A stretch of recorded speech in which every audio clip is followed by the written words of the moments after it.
When was the last time that someone touched you?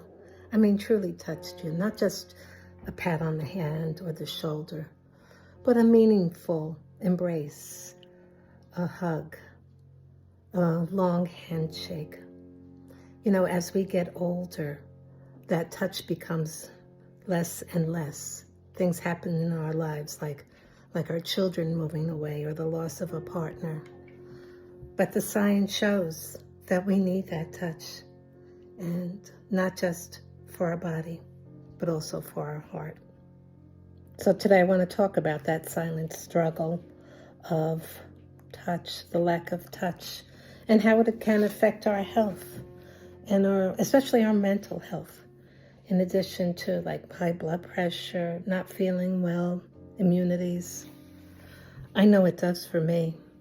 And sometimes you have a longing or a feeling of something's missing in your life. And it took me a little while to figure it out. You know, like 10 years. It's not so much that I miss things or that certain things actually get me down. It's not that at all. It's that this longing of having that physical touch and that physical connection with someone. There's actually some science to this, and it's about oxytocin. You ever hear about that? Yeah. Well, the lack of touch can lead to a deficiency in that, which explains a lot of things. You know, that empty feeling, high blood pressure, and cravings. And that's where I'm going today on this, and what actually made me start thinking about what the heck's going on with me, right? I think my cravings for food, for having a cocktail, for other things, just sweets, and just things in general that aren't that great for me. But so why am I having these cravings? And is it because I'm not that disciplined? I don't know. I'm starting to think that maybe it truly is the lack of this hormone. And I'm wondering if you're maybe experienced the same too. So, like for me, it really started, I think, when my husband passed away. And it's been a while. It's been 20 years. But, you know, I think it's a process. Things never really happen overnight, right? And I think as we get older, like 50s and 60s, that touch or that close connectivity between other humans gets less and less. Like I said, for me, it was the loss of my partner, my husband. And then, you know, my daughter grew up and my grandkids grew up, and they actually moved away about a year and a half ago. And I have just felt this terrible empty feeling, and of something that I can't explain. I mean, I talk to them practically every day, but it's not the same.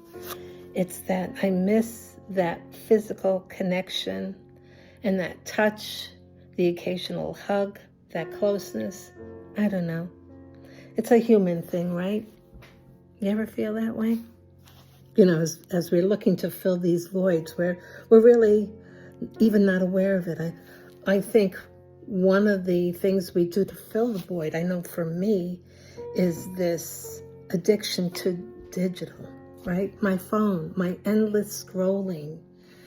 Oh my God, I might miss something on Twitter that hasn't lasted, you know, that hasn't happened in the last 3 minutes. Or another video, another self-help thing, or something. It feels like I have to fill every moment with something. Why am I reaching for that? How can I fill this void? How can you fill the void? Sometimes we're lucky and we go through phases of our life where we have that wonderful connection, or we have the chance to get that emotional and the closeness and the, here, I wish I could touch you through the screen, here. So how do we add that into our lives? And it's something that I'm working on. Holmes explains the big phrase about having a dog, right? I get it, or a cat. I get it now. I really do. And I'm not saying it's a bad thing or a good thing. I'm just saying it's a thing, and it can help. At least it's not a phone. What are the signs of that you may be touch deprived, touch deprivation? Well, I think I went down the list, and I'm pretty sure I ticked off a lot of them. So what can we do about it? And that's a big deal. What can we do about it? Back in the day, we, as humans, we did a lot of things more in person, right? We'd go shopping.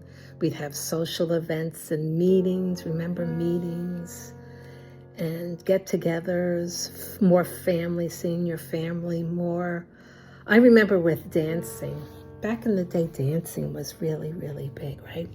Dancing was big because when you would dance with someone, there was a good possibility, right, that you would be up close to them. And not so much that there's a smell, but there is something about our pheromones that just naturally exude, and then they come up through our nose, and there was an organ in your nose that picked up this invisible scent, for lack of a better word.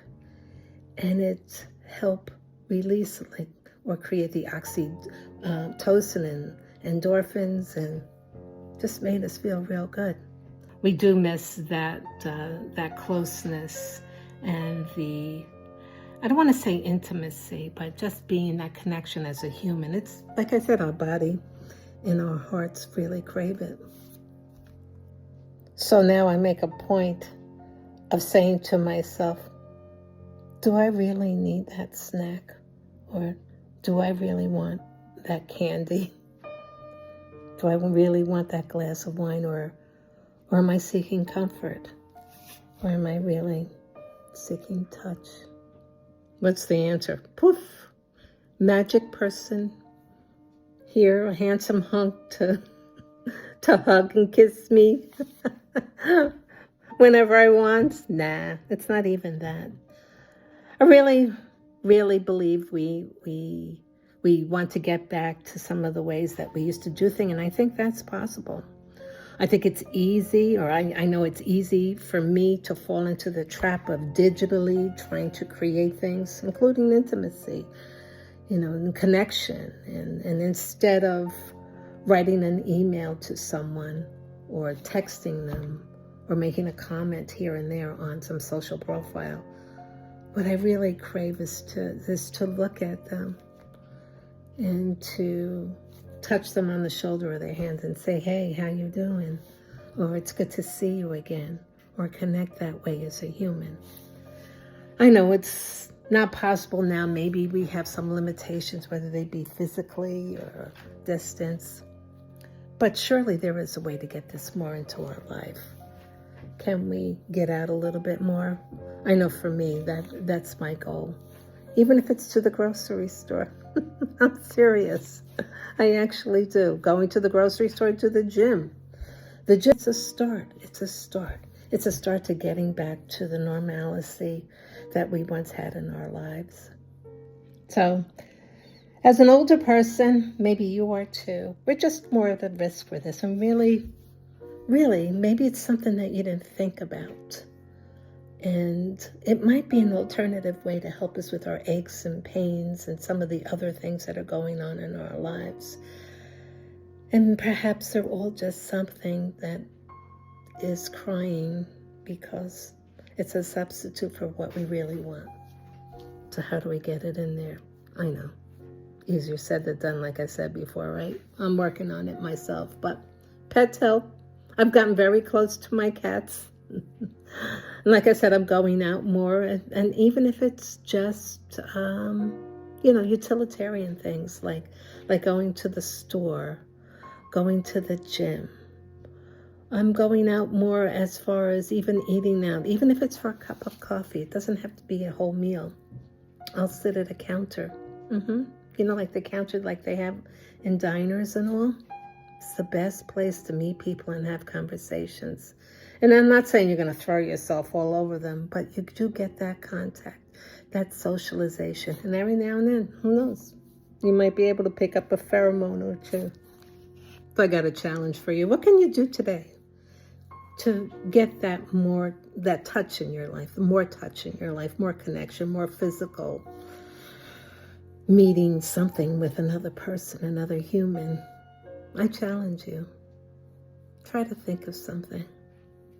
Try to be cognizant of that. And then see how you feel when it happens. Even if it's a fist bump, a handshake, a little tap on the shoulder. Let me know right below. Let me know if it works for you. And in the meantime, here is your hug for today. From me to you, a virtual hug. That's right, come up to the screen. I send you a giant hug. How's the boy today? How's my boy? Oh, my boy. Please like and subscribe. It's free and it will help me